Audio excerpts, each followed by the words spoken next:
Hello and welcome back to Falcon Blues TV. Now first of all, don't forget to press subscribe, click that bell, get the notifications. Now you're probably wondering, what's this snazzy shirt that I'm wearing? Well, this is inspired by the Kaiser Chiefs team in South Africa in Johannesburg, but it's also inspired off Tom Davis. Not just Tom Davis. You want to get one yourselves, boys? These are our shirts. Get your own little Ketwig Kaiser shirt for all you Ketwig Kaisers. It's available in blue as well. Looks very good in blue, doesn't it? I like the black one as well, but it's available in sizes from small up to 2XL. This is a 2XL because I'm a big bastard, but there's more of me to love. Now, if you would like to get your orders in before, we have a shop coming up online soon, but if you want to get your orders in before Christmas, because this is going to be on everyone's Christmas list, isn't it, John? I know you've already vented your interest. Only joking. Colin Chong won't have you. Colin Chong, well, that's in the works. But if you are interested in any of these shirts, get on to Jay on Twitter on Falcon Blues 1878. That's Falcon Blues on 1878. They are $16.99. They will be £20 with postage and packaging. But if you want to pick them up from the Falcon, you're more than welcome to.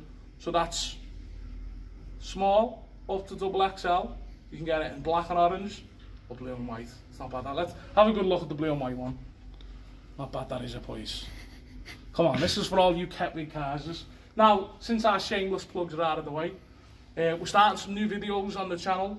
The first one that we'll start with today is Opposition View. Or a better way to start with than the Merseyside Derby. We've not just got any Liverpool fan, we've got the head of marketing of Daffabet. No, head of sponsorship. Head of sponsorship of Daffabet. Close enough.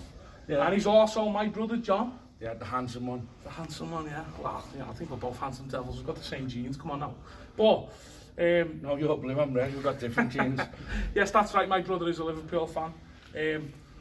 John has been a season ticket holder at Liverpool since what year, John? Since we last won the league. Really, yeah? Well, some people said I've cursed us. Well, it's alright. My fella said I cursed Everton because I was born in 88 and we last won the league in 87, so I think we've got something in common there. But I have to preface this by saying John knows his facts on football. He's very fair-bred, you know what I mean? I think I can start by saying the first 4 Merseyside derbies I went to, we lost them all. You certainly reminded me of that. It was always just like, nothing nasty, just like a little... I think the last one was going to have to get you a ticket for Anfield because you're a good luck charm. But I do remember the first derby we won, or that I seen, was Lee Carsley's one. And this Danny Kiddle like this, the face who runs the place, the grand old team, he used to sit 2 rows in front of me and my mate David Wilson. And when Lee Carsley scored, we somehow managed to be on the same row celebrating. But I remember just getting dead excited going, oh, I'm going to text that, John. And then I already received a text saying, fair play, enjoy your day. But I did send you one text, that was all. And ever since then, we've never really give each other stick or anything like that over the derbies. But the one text I sent was, Carlsberg don't do Merseyside derbies, but if they did, they'd be the best in the world. Now that's not bad, that's being a 14-year-old as I was then. Not a bad shout, that is it? You 14? 14. You're not blagging it. So you went 4. I was 14, I was in League Carsley. My memory's going to pot. Yeah, that was 2000. Yeah, 14. That far? No, maybe 14, 15. I can't remember. I'm too much all over these days. But obviously, the Merseyside derby is tonight. You're going, aren't you, John? Yeah. It is on Amazon Prime at 8:15, which is a bit of a piss take, in my opinion. All this television's going nuts. I mean, we've got a Boxing Day game at 8 o'clock in the evening. How are we going to get there? There's no public transport. It's ridiculous. But hey ho, it pays wages, gets us players, so just got to abide by it, really. Certainly have, yeah. And I mean, the monopoly of Sky and BT sort of have got it, but I think what Amazon are trying to do here is sort of do what sort of American teams are doing with the NHL, where you can purchase a sort of a season ticket for home, where you can watch every game in the comfort of your own home. Because they're not mixing up these fixtures, are they? They're just doing 2 set days. That's fair enough, but you're going to get all these like Soccer AM fans, like, you know, just don't actually know the game. I remember going back years, and if you weren't at the game, you'd had no Sky Sports, you're waiting for the pink echo to come, and like or if you would listen to it on the radio, but most of us, we'd be out having kicking the ball about, and then you'd see the pink echo come, and then you'd go and check the scores that way. Nowadays, there's that many facts that you get everyone's a so-called genius, when really they wouldn't know a ball if it hit them in the bollocks. So, no, it's one of them things, but like a season ticket on television, I mean, all right, for American football, I get it, because one team's on the West Coast, one team could be on the East Coast, you can't do it. But No, sorry, I can't agree with that. Like, not in the UK anyway, but it is what it is. It certainly is. But sorry, I'm crossing my arms over this lovely T-shirt, aren't I? But so unfortunately, we're going to have to talk about the current form. Obviously, Liverpool are flying, Everton aren't. Do you agree, John, with the statement that form goes out of the window at a derby? Yeah and no, in that I'd say, like, if it was Goodison, I'd say, you know, I'd give you half a chance, but for whatever reason, you just haven't turned up at Anfield for years. I mean, alright, fair enough, last year they had a good game, but then Pickford decided I was going to commit Harry Carey and push the ball back into play when either you leave it, because it was going over anyway, or flip it over, but push it back in, crazy. But I just, unless, especially now, because, like, the confidence must be really lower, like, on the park, definitely off the park, how Silva must stay. But you see in his face when that, like, VAR, and I genuinely thought it might have got, like, or it would have been overturned because I saw the guy's hand. Now, a few weeks ago, Firmino's armpit was over, like, so you just, it's always one rule for one for another. But I've got in your favour, and I'm not trying to cry it in any way, but Atkinson's in the VAR room today, and he's useless. He should be on the cunts list. He actually is. Oh, yeah, he is, yeah. Right. We put him on a while ago, didn't we, Jay? It had to be done. But I'm glad that you mentioned last season's performance, because we spoke about it the other day. That was probably the best performance I've seen from Everton at Anfield in a long, long time. And I know I was quite lucky, really, with my first year as a season ticket holder was David Moyes' first season.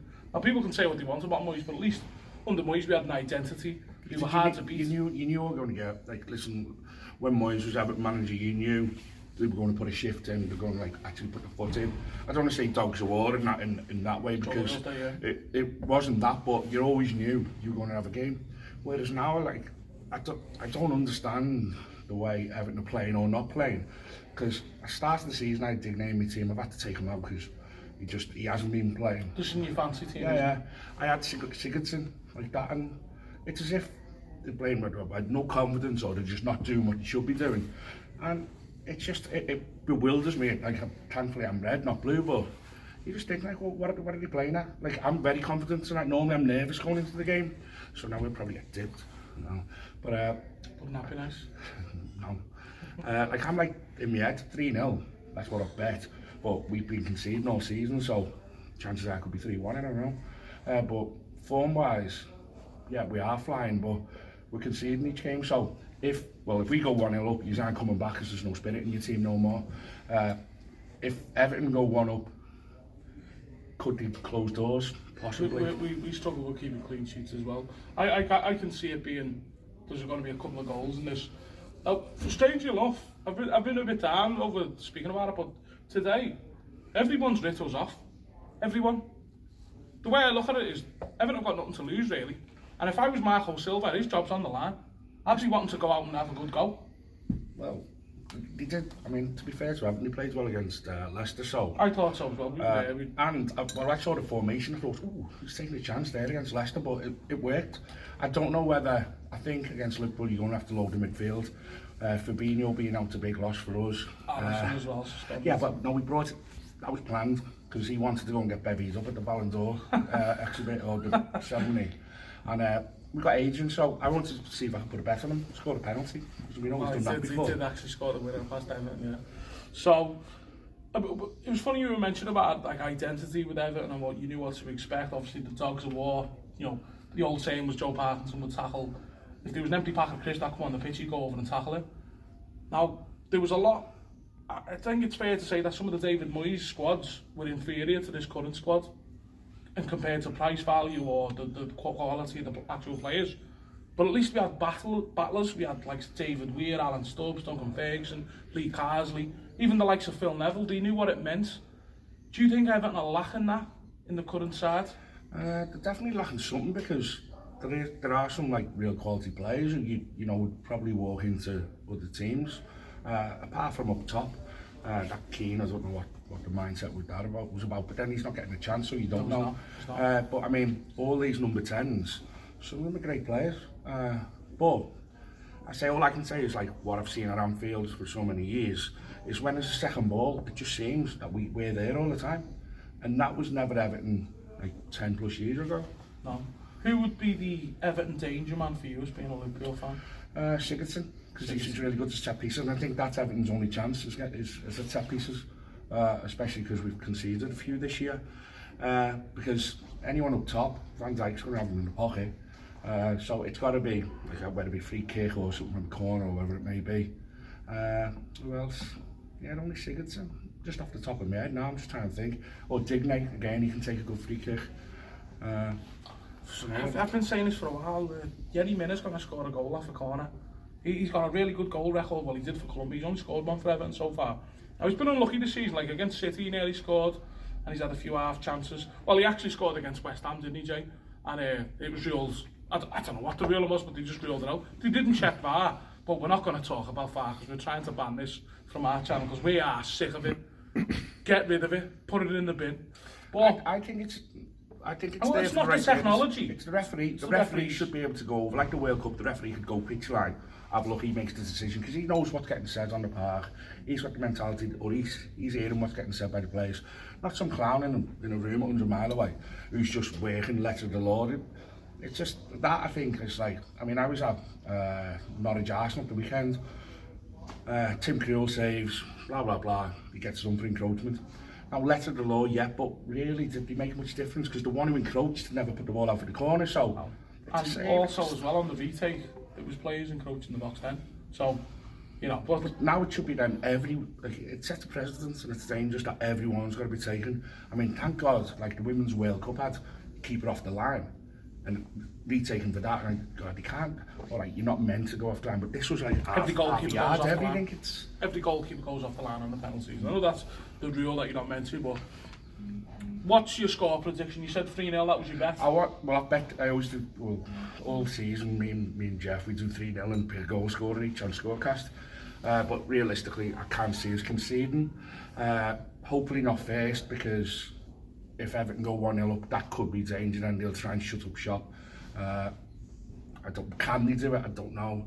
But the danger for you boys, it is a danger. If we go 1-0 up, that could be 10-15 minutes, it could. Yeah. I'm not going to say cricket, but it could very easily be 3-4-0. Well, we've seen two under Roberto Martinez, and I want to preface this because he is gagging for the Everton job lately. Keeps making these comments. And people, yeah, he keeps saying, oh, it's always in my heart, blah, blah, blah. Now, he's the only Everton manager to lose 2 derbies 4-0 within what? Was it within 3 seasons? Now, we won't get into that. His first one, that 3-3 game, was one of the best derbies I've been to at Goodison. Yeah, it was a good game. So, but still, we just couldn't shut up shop. It's David Moyes, tell you what, you just don't throw your house on it, it'll be David Moyes. I think he's already been offered it till the end of the season, but he wants a contract. But at the end of the day, who else is he? Me. You know, hey, listen, look, I won a League Cup and a UEFA Cup on Football Manager on a very limited budget. My phone's ringing. That's Billy Kenwright. Yeah, there we go, yeah. But I'll give my score prediction. I think Everton are going to batter Liverpool 1-1. Would you take a draw right now? Yeah, too right I would. With that current form, I would take a draw. Now, don't get me wrong, I appreciate it's been 20 years since we've won there.